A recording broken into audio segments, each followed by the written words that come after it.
अस्सलाम वालेकुम students and welcome back to our YouTube channel. You are watching M Ahmad Nazir channel. जी बेटा जी, आज हमारा 9th class biology chapter number 4 lecture number 2 है। हमने इससे पहले पढ़ा था सेल वॉल को और सेल मेम्ब्रेन के बारे में डिस्कस किया था। आज का जो हमारा टॉपिक है वो है साइटोप्लाज्म का। तो साइटोप्लाज्म क्या होता है बेटा जी, इसकी डेफिनेशन आपको पता होनी चाहिए। क्या है सबसे पहले तो कि सेल मेम्ब्रेन और न्यूक्लियर मेम्ब्रेन, ये क्या है? सेल मेम्ब्रेन है और ये क्या है? Nuclear membrane. इनके दरमियान में जो फ्लूइड प्रेजेंट है, ये सारा का सारा जितनी भी स्पेस आपको नजर आ रही है सब में फ्लूइड प्रेजेंट होगा। उस फ्लूइड को हम नाम देते हैं साइटोप्लाज्म का। फिर से सुनेंगे, साइटोप्लाज्म क्या है? साइटोप्लाज्म वो लिक्विड है जो कि सेल मेम्ब्रेन और न्यूक्लियर मेम्ब्रेन के दरमियान में प्रेजेंट होता है, उसे साइटोप्लाज्म कहा जाता है। कैसा होता है कि इसके बारे में कहते हैं कि ये है सेमी विस्कस। विस्कस का मतलब होता है गाढ़ा, तो ये फुल गाढ़ा नहीं है, कम गाढ़ा भी नहीं है, मतलब कि थोड़ा सा गाढ़ा है, ठीक है। उसके अलावा क्या है कि ये सेमी ट्रांसपेरेंट है।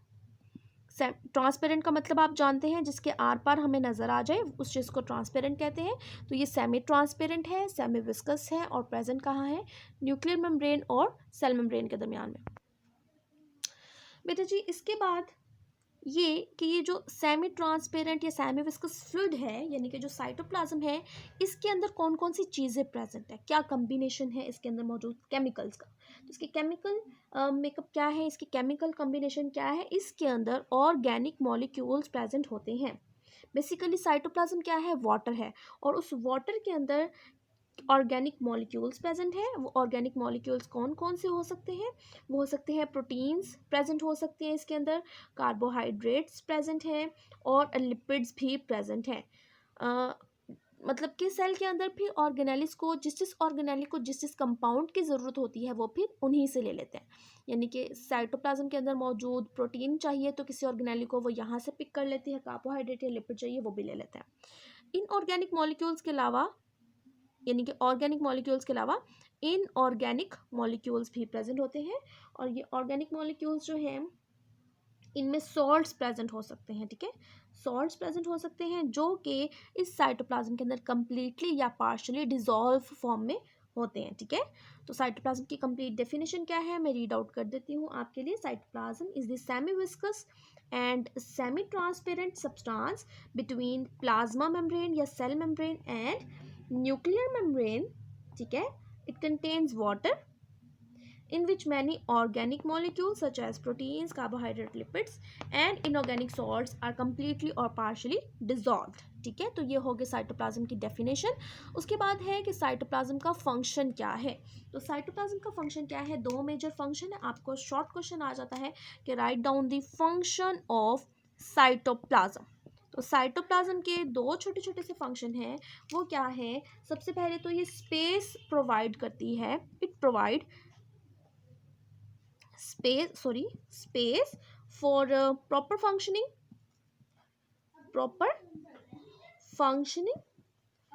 of organelles, कि जितनी भी ऑर्गेनेलिस प्रेजेंट है उनके लिए स्पेस प्रोवाइड की किसने? साइटोप्लाज्म ने। साइटोप्लाज्म के अंदर ही ऑर्गेनेलिस प्रेजेंट है तो उनके प्रॉपर फंक्शनिंग के लिए इसने स्पेस प्रोवाइड की है। सेकंड क्या है कि साइटोप्लाज्म के अंदर खुद कुछ केमिकल रिएक्शंस परफॉर्म होते हैं, जैसे कि ग्लाइकोलाइसिस। ग्लाइकोलाइसिस एक इंपॉर्टेंट प्रोसेस है। ग्लाइको मीन्स ग्लूकोज और लाइसिस मीन ब्रेकडाउन। इसे आप कंप्लीट डिस्कस करेंगे हम बायो एनर्जेटिक्स वाले चैप्टर में आपकी बुक के अंदर। तो साइटोप्लाज्म की डेफिनेशन आती है तो ये लिखेंगे, और फंक्शन आता है तो ये दो फंक्शंस लिख देंगे आप, ठीक है।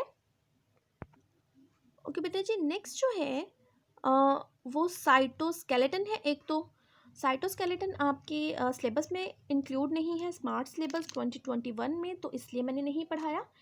नेक्स्ट जो है उसके बाद स्टार्ट हो जाती है ऑर्गेनेलीज, ठीक है। ऑर्गेनेलीज में सबसे पहले ऑर्गेनेली न्यूक्लियस है, लेकिन वो मैं नहीं पढ़ा रही। आज के लेक्चर में हम राइबोसोम डिस्कस कर लेते हैं, कल के लेक्चर में हम इंशाल्लाह न्यूक्लियस को डिस्कस कर लेंगे। तो राइबोसोम्स क्या है? राइबोसोम्स जो है टाइनी ग्रैन्युलर स्ट्रक्चर्स हैं, और ये टाइनी जो ग्रैन्युलर स्ट्रक्चर्स हैं ये दो से पाए जाते हैं। या तो ये फ्री फॉर्म में प्रेजेंट होते हैं साइटोप्लाज्म के अंदर, या फिर ये अटैच्ड फॉर्म में प्रेजेंट होंगे। फ्री फॉर्म में का क्या मतलब है? ये साइटोप्लाज्म है तो साइटोप्लाज्म के अंदर ये राइबोसोम्स प्रेजेंट है। अटैच्ड फॉर्म का क्या मतलब है कि साइटोप्लाज्म के अंदर मौजूद ऑर्गेनेली है एंडोप्लाज्मिक, उस एंडोप्लाज्मिक रेटिकुलम के ऊपर जो है ये राइबोसोम्स प्रेजेंट होते हैं, ठीक है। ये राइबोसोम्स फ्री है और ये एंडोप्लाज्म के ऊपर है अटैच्ड फॉर्म में। तो जब भी ये एंडोप्लाज्म के ऊपर अटैच हो जाते हैं तो ये एंडोप्लाज्मिक रेटिकुलम फिर रफ एंडोप्लाज्मिक रेटिकुलम कहलाती है। ये भी हम डिस्कस करेंगे, नेक्स्ट ऑर्गेनेली हमारी आएगी ये वाली भी, ठीक है। उसके अलावा क्या है कि जो राइबोसोम्स है ये नॉन मेम्ब्रेन बाउंडेड ऑर्गेनेली है, नॉन मेम्ब्रेन बाउंडेड। जितनी भी हम ऑर्गेनेलीज देखेंगे बेटा जी वो या तो सिंगल मेम्ब्रेन बाउंडेड होगी या फिर डबल मेम्ब्रेन बाउंडेड होगी, लेकिन राइबोसोम वाहिद ऑर्गेनेली है जो कि जिसके बाहर मेम्ब्रेन है ही नहीं, बल्कि एक छोटा सा जर्रे की तरह का ये स्ट्रक्चर होता है जो या तो फ्री या फिर अटैच्ड फॉर्म में होता है। और ये इंपॉर्टेंट एमसीक्यू है, which one of the following is a non membrane bounded organelle. Options हो सकते हैं एंडोप्लाज्मिक रेटिकुलम, न्यूक्लियस, वैक्यूल और राइबोसोम्स। तो राइबोसोम्स जो है आपका करेक्ट ऑप्शन होगा कि इसके बाहर जो है कोई भी मेम्ब्रेन नहीं होती है। इसके बाद है कि जो राइबोसोम्स हैं इसके दो सब यूनिट्स होते हैं, ठीक है बेटा जी। क्या है, राइबोसोम्स के दो सब यूनिट्स होते हैं। तो सब यूनिट्स ऑफ राइबोसोम्स डिस्कस कर लेते हैं हम। सब यूनिट्स ऑफ राइबोसोम, एक होता है स्मॉल सब यूनिट और एक होता है लार्ज सब यूनिट, ठीक है।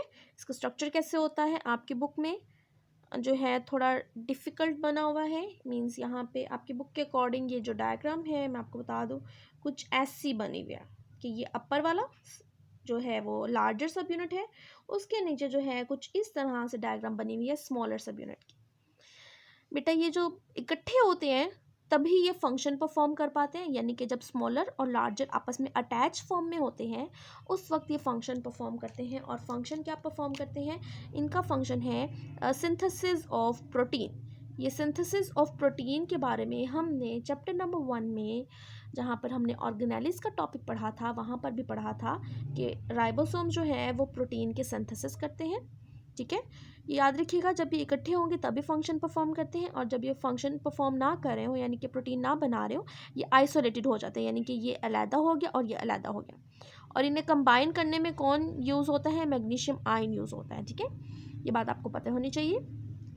तो आज हमने देखा है साइटोप्लाज्म के बारे में पढ़ा है और राइबोसोम के बारे में पढ़ा है। सबसे पहले हमने इसकी डेफिनेशन देखी है कि ribosome is the tiny granular structures which is non membrane bounded organelle, ठीक है। फिर हमने कहा है कि ये फ्री फॉर्म में हो सकता है, फ्री फॉर्म में कहाँ हो सकता है, साइटोप्लाज्म के अंदर फ्लोट कर सकता है, और अटैच्ड फॉर्म में ये एंडोप्लाज्मिक रेटिकुलम के ऊपर प्रेजेंट हो सकता है। जब इसके साथ अटैच हो जाता है तो फिर एंडोप्लाज्मिक रेटिकुलम को ये रफ एंडोप्लाज्मिक रेटिकुलम बना देता है। उसके बाद ये कि नॉन मेम्ब्रेन बाउंडेड ऑर्गेनेली है, दो सब यूनिट्स होते हैं इसके, एक होता है स्मॉल सब यूनिट्स और एक होता है लार्जर सब यूनिट। तो अटैच फॉर्म में होते हैं तो फंक्शन परफॉर्म करते हैं और फंक्शन क्या है, सिंथेसिस ऑफ प्रोटीन। यहाँ पर एक और बात है कि जो यूकैरियोटिक राइबोसोम्स होते हैं वो प्रोकैरियोटिक राइबोसोम की निस्बत थोड़े बड़े होते हैं। अब प्रोकैरियोट्स क्या है, यूकैरियोट्स क्या है, ये मैंने आपको फर्स्ट लेक्चर में बताया था, आप चाहें तो फिर से वीडियो निकाल के देख सकते हैं। उसके अलावा हम डिफरेंस बिटवीन प्रोकैरियोट्स और यूकैरियोट्स इस चैप्टर में भी पढ़ेंगे, वहाँ पर भी हम देख लेंगे कि क्या साइज़ के हवाले से फिर से बात की गई है, ठीक है। आज के लिए दो छोटे छोटे टॉपिक्स हैं, इन्हें अच्छे से देख लीजिएगा। वीडियो पसंद आ जाती है तो लाइक ज़रूर कर दीजिएगा। अल्लाह हाफिज़।